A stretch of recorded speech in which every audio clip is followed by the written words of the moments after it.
नमस्कार दर्शकों, आप देख रहे हैं ज्योतिष और सौतन का प्रोग्राम और इसमें मैं कमल श्रीमाली आपका स्वागत करता हूं। सौतन बनने के या सौतन होने के कई एक कारण हो सकते हैं। ये कुंडली कर्क लगन की कुंडली है और कर्क लगन की कुंडली में मंगल एक त्रिकोण केंद्र और त्रिकोण का स्वामी होता है। त्रिकोण का अर्थ यहाँ पे बुद्धि है और केंद्र का अर्थ यहाँ पे कर्म है। मंगल जैसा ग्रह यहाँ पर कारक होकर के नीच राशि में लग्न में बैठा हुआ है। मंगल रक्त प्रिय है, मंगल आवेशी है, मंगल क्रोधी है, मंगल जिद्दी है और लग्न में बैठकर, लग्न का मतलब इस स्वभाव है, स्वभाव में बैठकर इस व्यक्ति को क्रोधी बना दिया, आवेशी बना दिया। सूर्य और शनि दोनों ही द्वितीय स्थान में, द्वितीय स्थान किसका है? द्वितीय स्थान बुद्धि का है, विवेक का है। सूर्य और शनि पिता पुत्र होते हुए भी आपस में घोर विरोधी है और यहाँ पर देख लीजिए कुटुंब स्थान में यह विरोध आपको दिखाई दे रहा है। लग्न का अधिपति मंगल और मंगल के सुख भाव पर दृष्टि। सुख भाव कौन सा है? सुख भाव आप शुक्र का है और शुक्र पर भी देख लीजिए, शुक्र की दो राशियां हैं, वृष और तुला, और दोनों पर ही शनि की दृष्टि है। शनि की तीसरी दृष्टि यहां पर, यह भी शुक्र की राशि है और शनि की 10वीं दृष्टि एकादश स्थान पर, यह भी शुक्र की राशि है। तो शुक्र का है, शुक्र भी राहु और केतु के मध्य में होकर के पाप मध्य तो आ जाता है, पापी बन जाता है। यहाँ शुक्र भी केतु के साथ में है। अब लेते हैं सप्तम स्थान। सप्तम स्थान का अधिपति कौन है? सप्तम स्थान का अधिपति शनि है।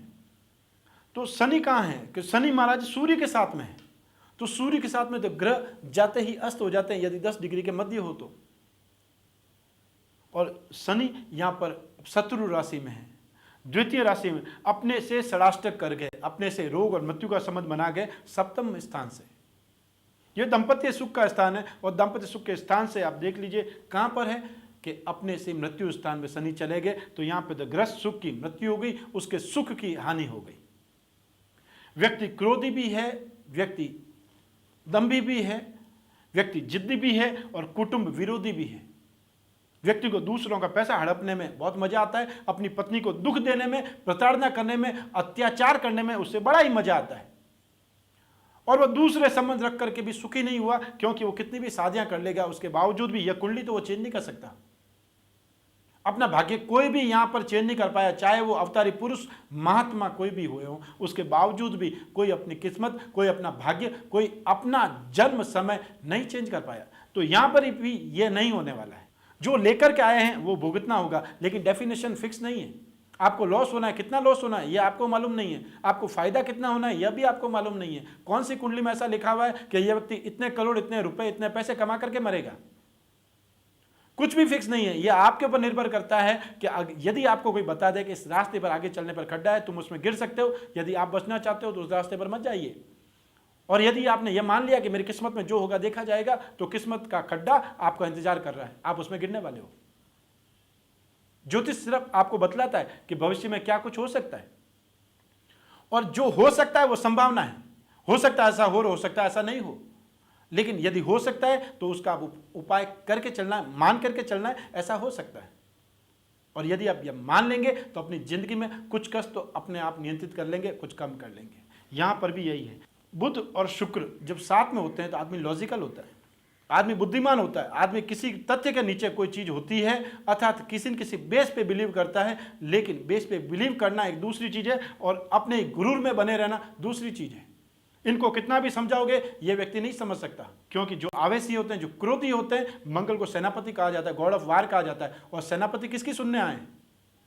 उनको सिर्फ रक्त तप प्रिय है, उनको सब लड़ाई झगड़ा प्रिय है, उनको तो सब एक ही चीज आती है, ऑर्डर देना। वो किसी के अंडर में थोड़ी नहीं रहते हैं। तो यहां पर कुछ ग्रहों के कारण स्थिति बदली है। राहु का आप देख लीजिए, राहु कहां है? तो राहु तो भाग्य स्थान में, बृहस्पति के स्थान में होकर के, बृहस्पति शत्रु राशि है और राहु अपनी पंचम दृष्टि से मंगल को देख रहा है। जो मंगल में कमी है वो राहु उसको और बढ़ा रहा है। आग जल रही है और वहां पे घी डालने का काम राहु कर रहा है। शनि आप देख लीजिए, शनि खुद सप्तम स्थान का अधिपति होकर के वापस अष्टम स्थान को देख रहा है। तीसरे कुंडली में चतुर्थ स्थान को देख रहा है और एकादश स्थान को देख रहा है। एकादश स्थान लाभ स्थान है, चतुर्थ स्थान सुख का स्थान है, सप्तम स्थान ग्रस्त सुख का स्थान है और द्वितीय स्थान आपकी ब्रेन का, कुटुंब सुख का, धन और संपत्ति का सुख है। लेकिन यह व्यक्ति सिर्फ अपने ही कारणों से अपनी जिंदगी नरक बनाए हुए बैठा हुआ है। इनको मैं कितना भी उपाय बता दूंगा, उसके बावजूद भी कुछ % ही ये अपनी जिंदगी ठीक कर सकते हैं। सबसे पहला इनको अपने जीवन में मूंगा और पुखराज सबसे पहले पहनने चाहिए। और इनकी पत्नी यदि कर सकती है तो शनि कवच का नित्य पाठ करें, बृहस्पतिवार को पीली वस्तुओं का दान करें और विष्णु की पूजा उपासना करें। यदि इतना कुछ कर सकते हैं, इसके अलावा कई एक उपाय हो सकते हैं। उपाय बहुत कुछ हो सकते हैं। हम निजी तौर पर पत्र जब आता है तब उनके उपाय उनको लिख करके बतलाते हैं कि आप कौन कौन से उपाय कर सकते हैं। यदि आपके जीवन में नहीं है, आपकी कोई सहेली के जीवन में, आपके कोई परिजन हो, आपके कोई आसपास हो, यदि उनके जीवन में भी यदि कोई ऐसी समस्या है तो आप उनके मार्गदर्शक बन जाइए, आप उनके हेल्पिंग हैंड बन जाइए और हमें पत्र द्वारा सूचित करिए कि उनकी कुंडली में क्या योग है। उनकी कुंडली की कॉपी भेज दीजिए, हम आपको आपके घर बैठे हुए कुछ उपाय बताने का प्रयास करेंगे। आज बस इतना ही, कल फिर लेंगे एक ऐसी ही कुंडली और उसमें खोजेंगे उपाय ज्योतिष के और ढूंढेंगे कारण। तब तक स्वस्थ रहिए, अपना ख्याल रखिए। नमस्कार।